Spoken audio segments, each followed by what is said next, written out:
The pandemic in itself, it's caused everyone to shift. And change takes time for a lot of us. And so having to kind of pivot caused a lot of us to really be in a frazzled state. And then to have it a prolonged state for all of us is, okay, so I'm starting to get used to and adjusted to the new normal, quote unquote.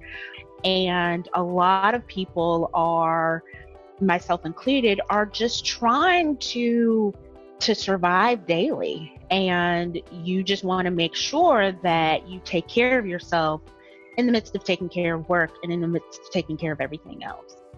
I think the community is doing well. I think that the community understands that right now, not just with the pandemic, but with everything going on with racism and the fight against injustice, that there is a need to come together and strategize on what is the best way to make sure that we are a place where people will love to live, work, and play. And are we going to make sure that we are a place where, even though I might see my friend over there that looks a little different from me, or thinks a little different from me, or practices religion differently from me, are they able to be themselves and be wholly and fully themselves as well as I am? And are they going to have the resources and the ability to connect to the resources that I have? And so this is kind of a pivotal moment for the 757 in realizing, hey, we need to make sure that, yes, we have this diversity. It's wonderful, but that it is inclusive and equitable for everybody. It's going to need to make sure that there is a community build and a community feel.